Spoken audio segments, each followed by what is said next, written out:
get you out to Ann Arbor as soon as Coach Harbaugh arrives, and there he is right now. So without further ado, we take you to the head coach of the Wolverines. We set it there.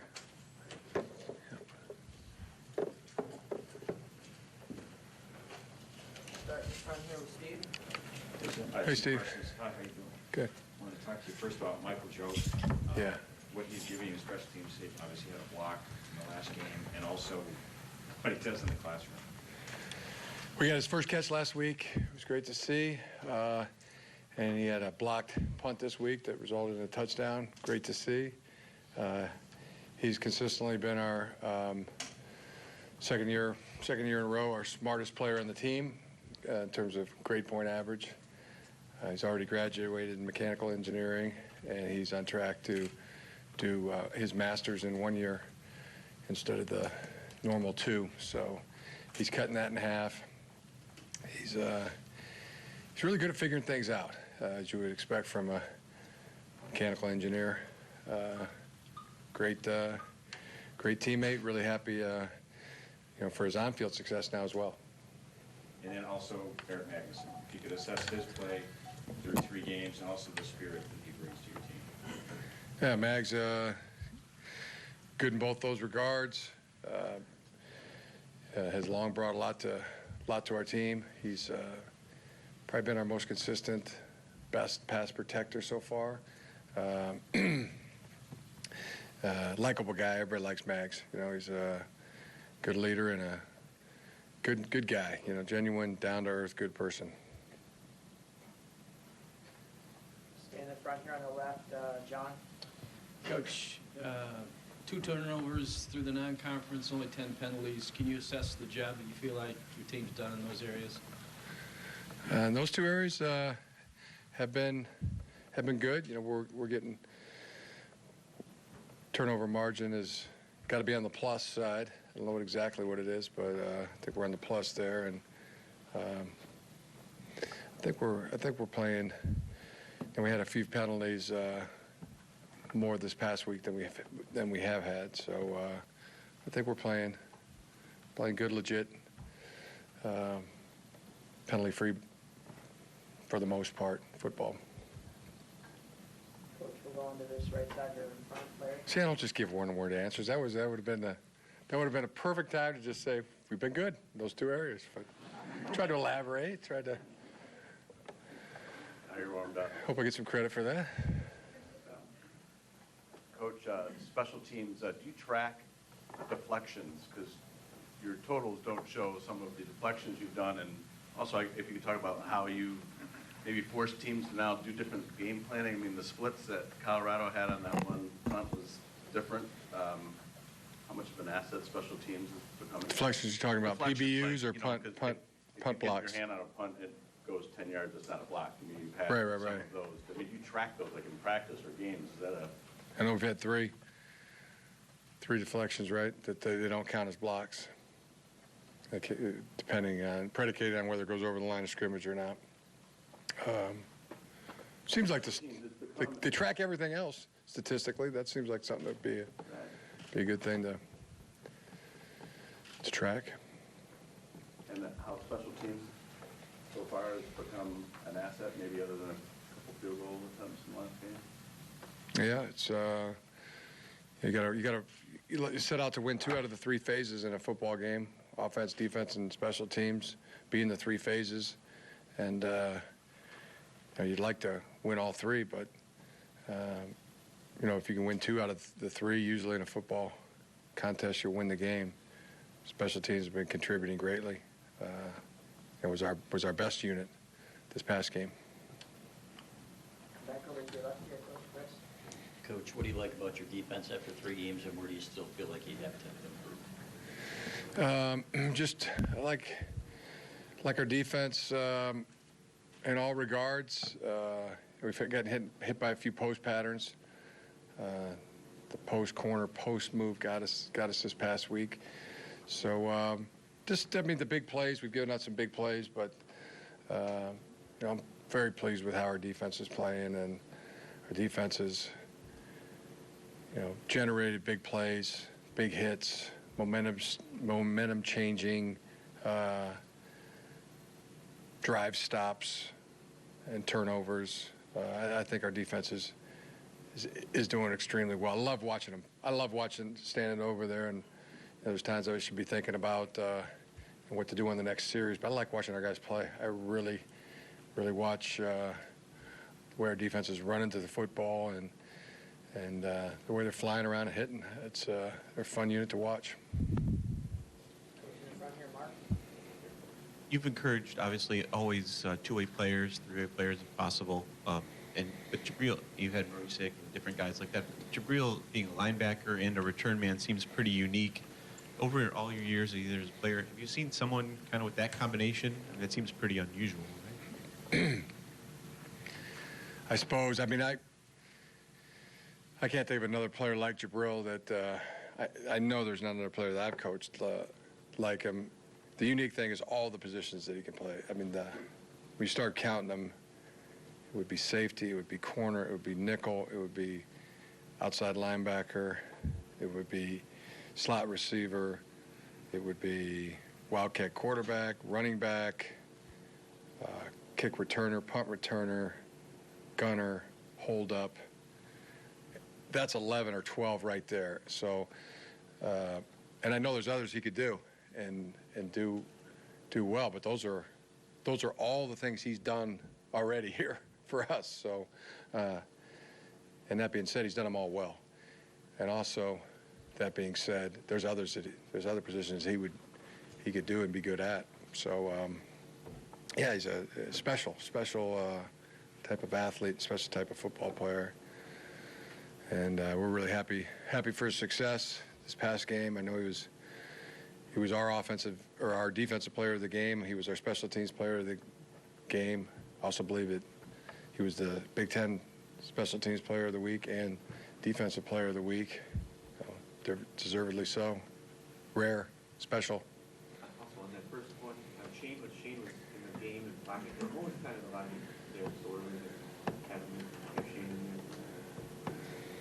there? Yeah, it's just I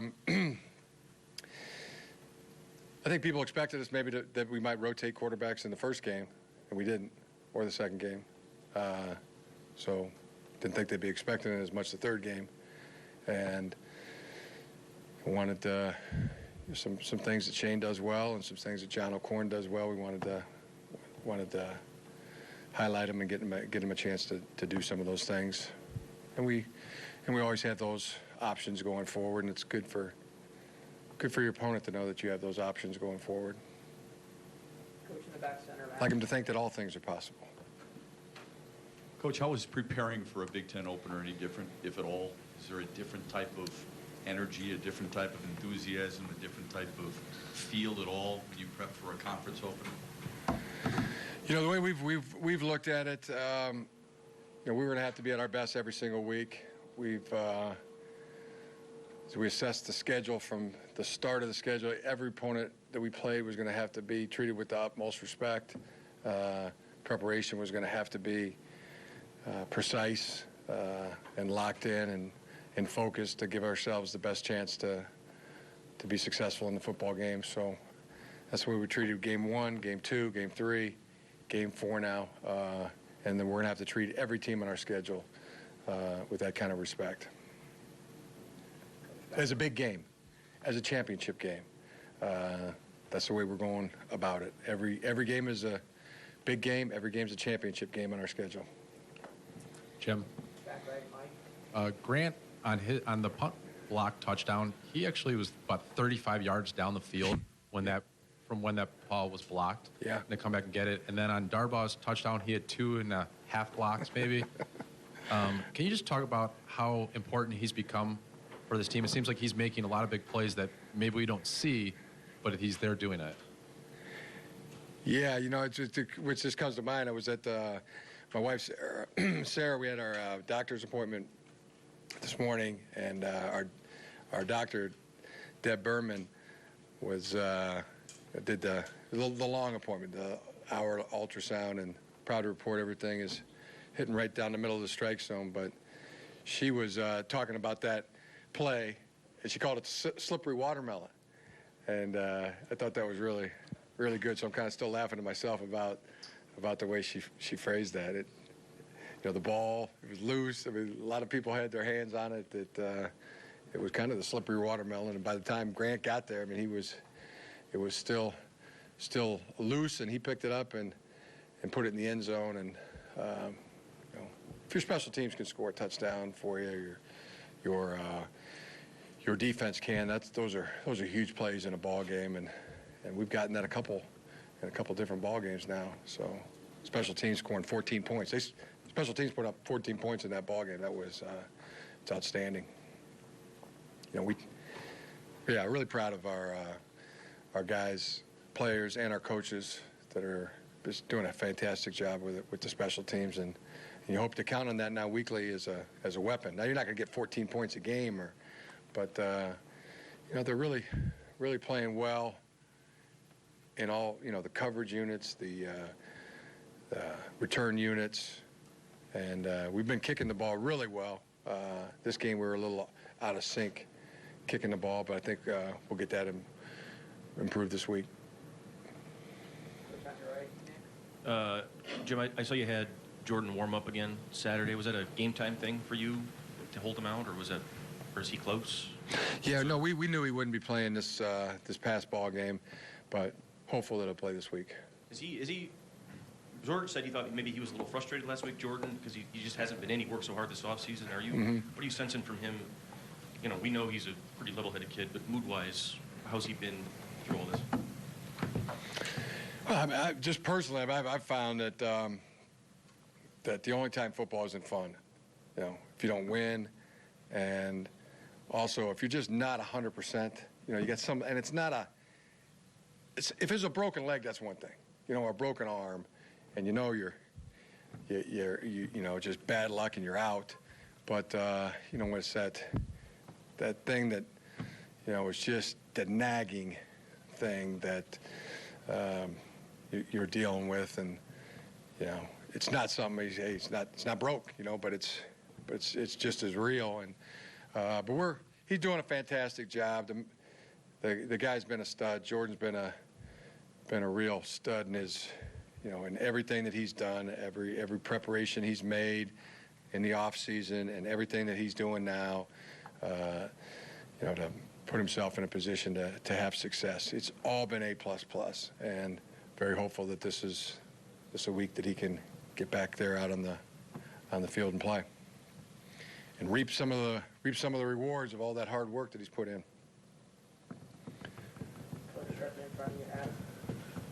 Jim, what have you noticed chemistry-wise between the offensive line and Wilt, and even kind of going with Eric? With he, you know, a lot of experience. He seems, you know, to know what he's doing.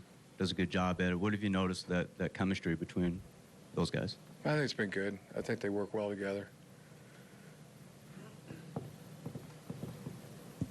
Sorry, not every answer is a great one, I guess. No, I mean, yeah, chemistry. It's such a hard thing to define, really. You know, I think it's an easier question to ask than it is to answer. I think they get along good. You know, I think they. I think they get along good. You know, they do their jobs, and they have mutual respect for each other. You know, it's good. You know, it's about a. Is it good to see a guy with such, you know, veteran leadership, fifth-year guy, and kind of the lines going on? So what does he mean, the offensive line? How much does he help, you know, that quarterback relationship, having an experienced guy like that? I think it's mutually beneficial for both. I mean, it's good that the quarterback and, you know, new starting quarterback has a veteran offensive line, and it's good for the offensive line that they got a quarterback, though that he hasn't had a lot of game experience, is more mature beyond his experience. Coach in the back left here, Craig. Yeah. Did we get that one? Got it? Okay. Penn State has changed to a no-huddle spread, and they're not completely dissimilar, I think, from Colorado and UCF. And they don't option as much, I think. But I wonder if that puts extra pressure on your defense by having to change stuff up so that you show somewhat different looks, or if you just execute the things you're trying to execute, and it doesn't much matter. Yeah, you know, I mean, those are real options for us to change things up, and you know, you like to do that. You don't like to just go out and show the same alignment and assignments and techniques game after game after game. So, you know, they can count on changes, adjustments being made. That you know, it's a good system. That, you know, the no-huddle system is a very good system, and you know, it's got its pros and cons. But Penn State's offense, I mean, they got a very good quarterback. They got a very good running back. You know, very good players. I think would be good that are very good for that system. So you know, it's another challenge for us, and why we have to, you know, why we treat every game like it's a championship game, every game like it's a big game, because every opponent on our schedule is, you know, comes in with a strong will to defeat us, and good coaching and good players. All right, we got time for 2 or 3 more. We can start on the right over there, Dan. A couple of your players last week mentioned that you would encourage them to be conscious at least of the rankings and the fact that they were in the top 5 and want to keep striving to get higher. I guess that's probably different than a lot of head coaches' approaches, that they want guys to ignore that type of thing. What's your philosophy on sort of encouraging them to do that? Yeah, we're trying to see how high we can climb. You know, how far we can go. We're striving to be the best. Stay on your left in the back here, Ryan. Hey, Coach, you mentioned earlier showing them the Shane Morris package there right out of the gate. You said you like that, to let them know everything is on the table. Explain that philosophy as opposed to maybe the element of surprise, to make them think a little bit more. Well, shoot, they might do anything on us. Is that kind of what you were going for there? As opposed to just throw something at them to make them think? I think it's pretty self-explanatory. I mean, it is the element of surprise, you know, when you put a different quarterback in the game. And yeah, I think it is a good thing to also let your opponent know that there's a lot of things that, you know, that are options. I don't know what else to say about it. I think I covered it. Last question up here. Make them think a little more. Does that make them think a little more in your eyes? I don't know. Why don't you think on that and let me know. That's all I got. Last question up here, Angelique. Jim, you talked about maybe you sort of enjoyed seeing Wilton work through that first interception. What did you take from his performance Saturday, where he clearly had an elbow issue, and how is the elbow, and working through that whole game? Yeah. Yeah, it's impressive. I mean, he got hit. He got hit hard, and you know, we missed the protection, and not him. When Wilton, one of the other guys missed their assignment, and he took the brunt of it. You know, and they, but you know, got up, and there wasn't any crying victim. You know, there wasn't any grabbing of body parts. You know, he walked it off like a tough guy. You know, and kept playing. Never said anything about coming out. I asked him after the play how he felt. He said he was good, and you know, trotted right back out there. I mean, like